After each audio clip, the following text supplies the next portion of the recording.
I think it's worth it. I think it's worth to have a cost of, unfortunately, some gun deaths every single year so that we can have the Second Amendment to protect our other God-given rights. That is a prudent deal. It is rational. Nobody talks like this. They live in a complete alternate universe. Well, there you have it. Charlie Kirk has passed away at the age of 32. I thought he was going to make it. I really did. But now that he is gone, the only people I feel bad about is his two little girls. Everybody else I really don't have any empathy for, but his two baby girls are going to grow up without a father. Charlie Kirk had no sympathy for the kids in Gaza. Charlie Kirk had no sympathy for inhumanely locking up my people in cages. Charlie Kirk had no sympathy for women, saying that if his daughter were to get sexually assaulted, he would force her to keep the kid. He spread and planted ideas of racism, Islamophobia, anti-Semitism, and anti-LGBTQ. Deepest and dearest of condolences truly to his loved ones, and especially to his wife who had to watch that live. But people need to stop acting like he was some hero and like he wasn't spreading hate and division amongst our country for years. Hi guys, welcome back to our channel. In case you're new here, my name is Maren. And I'm Maureen. Right, by now a lot of people have heard about Charlie Kirk's death. I mean, that is the only news right now that is trending and the only thing that people are hearing about on the news and on the internet. Right, so in today's episode we're going to be reacting to the reaction of Americans, both white and black, because this is one of the most controversial deaths in history, and it has brought a lot of division amongst Americans. Right, let's just say some people are using his words against him because there are words that he said against particular groups of people, and let's just say people did not support his belief, but there are those ones who did, right? But before we speak so much, let's just watch what we prepare for you, and then we come back and talk about it. You can let us know what you think about this episode on the comment section, and also consider subscribing if it's your first time here. Right, and before we go, the biggest question of the day is what do you think? What do you support? Do you think those who support his death because they consider him as a person who lived as a nasty man, do you think they're on the right, or do you believe those who do you support those who believe that no life should be taken under any circumstances, especially because a life is very precious and nobody deserves to die because of their thoughts or because of their beliefs? Which side do you lean towards? Right, let us know in the comment section. Also give us your reasons, right? Let's watch and then we come back with our commentaries. Charlie Kirk was shot dead today. Let's take a look at the legacy that he will leave behind. So how about we start with his campaign to dismantle the legacy of the civil rights movement.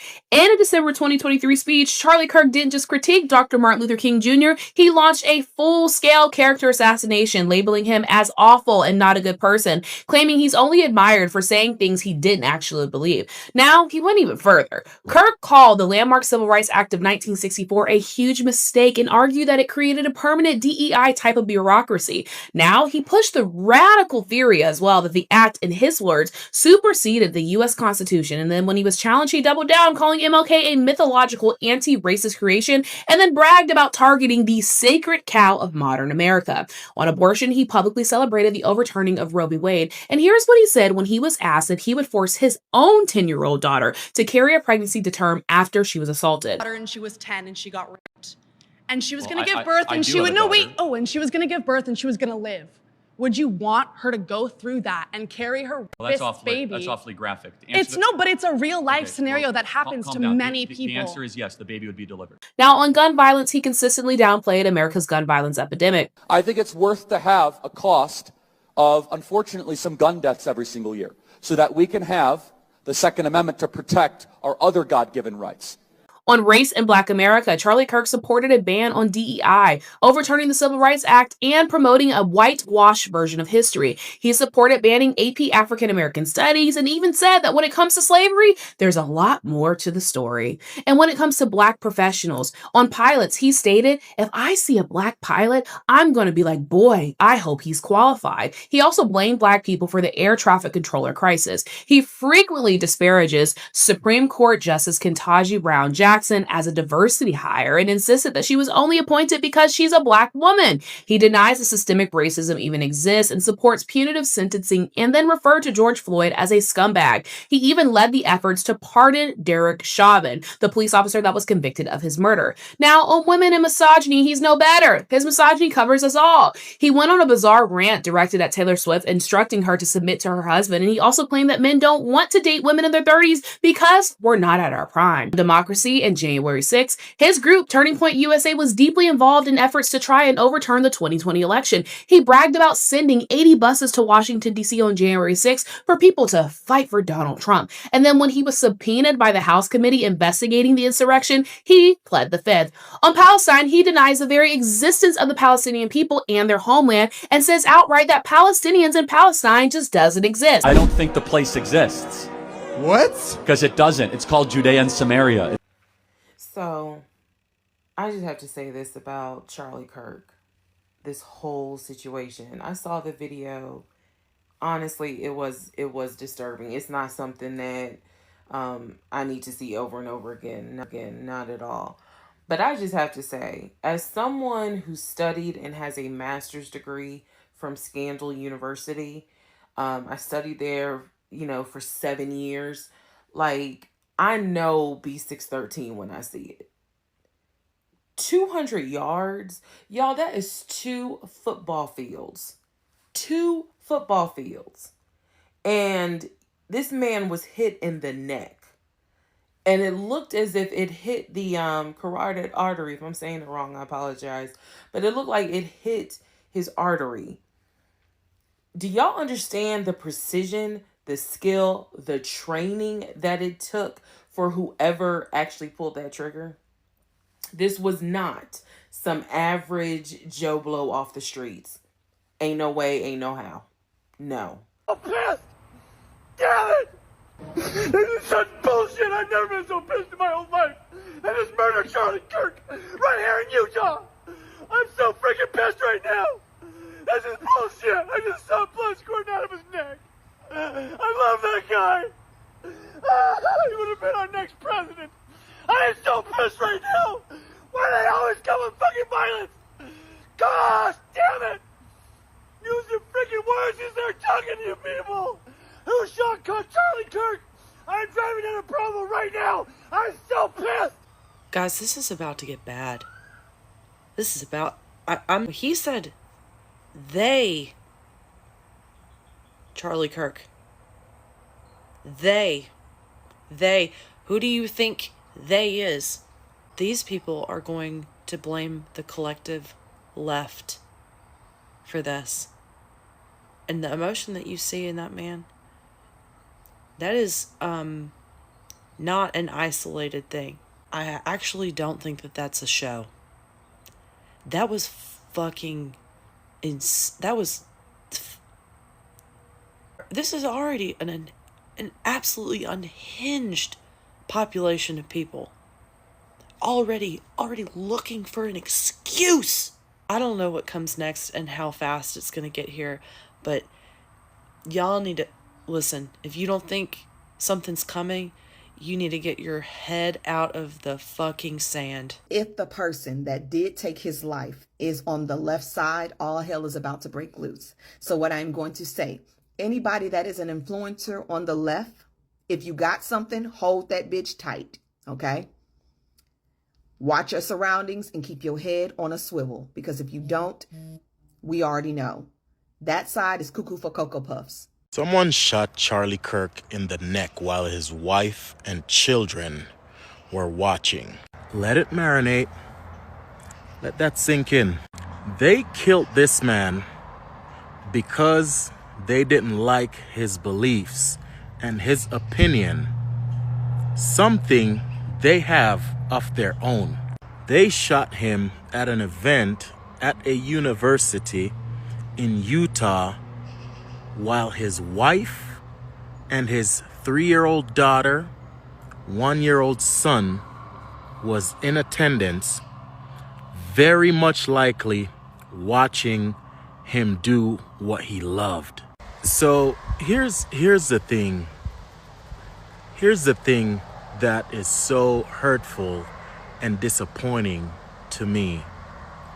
I'm looking on the internet, scrolling through, and I'm hopping into people's comment sections on their videos, and I'm seeing people saying, oh, Charlie Kirk was shot and killed. What are you having for dinner today? There are people posting animated images or cartoon images of a cartoon figure, Charlie Kirk, with blood gushing out of his neck. Mind you, these are the same people who claim they align themselves with the party of love and acceptance. These are the same people who run around and scream guns are bad and that the entire United States should get rid of guns. Yet they are celebrating someone who very possibly also said guns are bad and they should get rid of guns, taking his gun or her gun or their gun, I don't know what this person identify as, and take the life of somebody or somebody else. And then these people are celebrating another action from another creation that they claim is bad. I've just been thinking that what happened to Charlie Kirk today, I think the term gun violence is inaccurate. He was assassinated today. This was political violence. Charlie Kirk was assassinated because of his political beliefs. This was not a random act. He was targeted. There was planning that went into this. And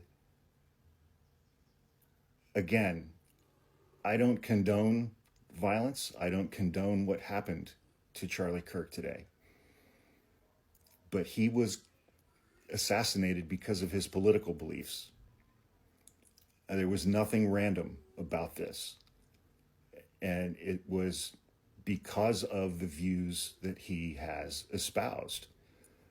It makes sense if you don't feel a deep well of empathy for someone who made a career out of refusing to show it for others. I want to normalize that. Because sometimes when a public figure dies, especially in a tragic way, people rush to say, you have to be compassionate right now. Don't speak ill of the dead. But if that person spent their life dismissing other people's pain, mocking it, minimizing it, even actively contributing to it, it makes sense that your empathy tank might run dry. That doesn't mean you're celebrating. It doesn't mean you're cold-hearted. It just means your compassion has limits. And those limits are often shaped by how much compassion someone showed in their lifetime. There's actually something psychologically healthy about noticing that boundary. You're not obligated to manufacture sorrow for someone who never extended any to you, your community, or people you care about.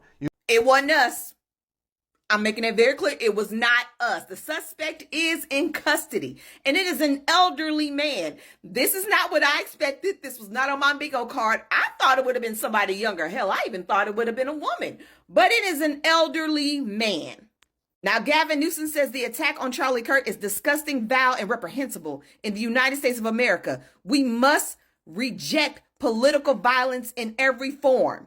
I agree with you. But didn't Charlie say that, pew pew unalivings is unfortunate, but it's worth to keep the Second Amendment? Like, these are his own words, y'all. These are not ours. These are his words. Now, the news is saying Charlie's condition is unknown. We don't know if he made it. We don't know if he's in critical condition. We don't know if he's walking and talking. None of that shit. I just got one question. Where do we send this man's GoFundMe? Where do we send him bail money? How do we put money on his books? I'm not joking. I'm dead ass serious. So guys, welcome back. Let us know what you think about the videos you just played, yeah? Right. I feel like this is the most controversial death in history. Well, some people feel it's not the most, but it is amongst the most, right? Controversial because, okay, he was a healthy man. You didn't expect him to die this soon, right? And more so for his death to be caused. The ironic part of it, right? He was speaking about He was supporting people owning guns, and he died because of gun violence. Right. So let's just read some of the words, his controversial words he's famously known for, right? I can't stand, and I quote, I can't stand the word empathy. Actually, I think empathy is a made-up, new age term, and it does a lot of damage. That is KIRK's word. We'll leave it on the screen, right? Right, and by his own words, right now his situation is one that should gather sympathy and empathy, but you find that Americans are very much divided on this, and he said that the word empathy causes a lot of damage, right? And right now, his family is forced to face that damage, because can you imagine how his wife is feeling right now, seeing how the internet, especially the ones who are celebrating his death, right? Seeing how the internet is reacting to his death, the kind of damage it's causing right now. And can she even come forward right now to ask people in the internet to have empathy on them? Of course, she's not the one to blame for whatever ideology the husband had, but it eventually trickles down to her because of what he stood for. Right. Personally, I do feel bad for his children. You know, at the end of the day, they lost a father. You know, they're still very young, you know. And would you say, guys, because on the internet, there's a lot of opinions there, right? And a lot of people, some people are saying that this was politically motivated. And there was a guy who was giving a rant, and he was crying, saying that Charlie Kirk could have been the next president of America. I could see why he's talking like that. And even the president, Donald Trump, came out to give a statement, and he condemned the action and whatever led to his death, you know. Right. And on that note, what angered Americans even further was the fact that Charlie Kirk was not the only person who lost his life during that day, right? A bunch of kids were also, you know, unalived because of gun violence. Yet, when the president came out to make an address of the life that was lost, he never acknowledged the young kids. So, some people on the internet were feeling like that was quite a hypocritical thing that Donald Trump did. And also, others even condemned the parliament, the American parliament, because they had a moment of silence for Charlie Kirk, and they never acknowledged the kids that died. Another thing he said that we have to take note of is Charlie Kirk said gun deaths are worth it to keep the Second Amendment, right? And I'm sure if anybody told him that this is how he would have gone out, I'm sure he wouldn't have pictured himself, you know. And right now, you know, when I first heard about the news that Charlie was gone, it was when we were just about to go to bed, right? And when we heard of this news, my first thought was, oh my God, how the way he supports people owning a gun. I hope he survives this so that we can get to see if his opinion will change, you know. But nobody expected him to die. Right. Let's just say it was sudden, but I too would have wished if he could have survived this, and then we see where he would have stood on when it comes to people owning guns. But this is definitely an eye-opener, and I feel like generally just the society in America needs, like, something needs to be done, because I feel like not just America but the whole world something in general is wrong somewhere, you know. Right. Because even the story that was trending of the girl who was unalived in a train just this week, right? How humanity has really deteriorated in the American society and worldwide in general. Right. It could have happened anywhere. Even right now, where we live in Kenya, right? When somebody gets attacked nowadays, you'd expect, there's a time when people used to step in when somebody's getting attacked, and they used to help. But right now, the bystander effect is very real, that you ask yourself, like, but at some point also you don't blame people, because you never know why people were frozen and they couldn't take action to help, you know. And it's quite unfortunate that these things are happening. And I don't know, guys, just let us know, because it would also be unfair to say that people who are lacking empathy for Charlie are wicked people, because these are people who remember his words. And guys, you remember when we normally talk and we say that the internet never forgets. This is one of those instances. So when somebody is being asked, like I saw an interview where, and it's not just, this is actually not even a race thing, because the one who unalived Charlie was not even a black person. You get, he's supposedly, okay, from how things are looking like, he supposedly looks Caucasian. And on the streets, if you go and ask, because there's a video I saw where a white man was being interviewed and they asked him, are you happy about Charlie's, unaliving? And he was like, yeah, because of what he stood for, So it's not even a racial thing, because even there are white people who are divided on this, some are happy, some are not happy. But at the end of the day, somebody lost his life, and what for? Because of whatever he believed in. So the question is, what is more dangerous in society? Is it the belief one holds, or is it the laws that have been passed that supports these beliefs? So what is more dangerous? Because I would say, like, at the end of the day, somebody always supports something because there's something to gain for them, as an individual, as a corporation, as a country. People support what benefits them. And for him, he knew what he was benefiting from when he was supporting that. And I feel like it was quite obvious. Some people are calling him racist because also he was supporting things that were against the black community. Like, for example, he supported ending DEI. Right. And also there's an interview that went viral we've seen here where a white lady was talking to him and asking him if his 10-year-old got the R word, essayed, and that the kid got pregnant, would he support that child carries the pregnancy to term? And he was the kind of man who supported it. So that kind of thing. Right. That kind of shows you the kind of person this guy was. And like this, he was speaking despite having 2 daughters. So practically... He actually has a daughter and a son. Oh, okay. Sorry, my bad. So practically you're talking, be very careful about people who influence you out there, because I'm very sure in a practical level, if that really happened to his daughter and he has a wife and a daughter, I don't think like he would have made that decision on a light note, But he's responding to it despite like knowing it's any that other normal day issue, despite knowing that he has influence in the society, and whatever he says will actually influence the life of a 10-year-old somewhere else who doesn't have the kind of power he has to protect herself. Right, because I definitely know some people, it's easier to speak than when it comes to action, because if this happened to his daughter, I don't think he would support that. Imagine your 10-year-old becoming a mother, and not by choice. I don't think he would have allowed that to happen. He's just talking because that is the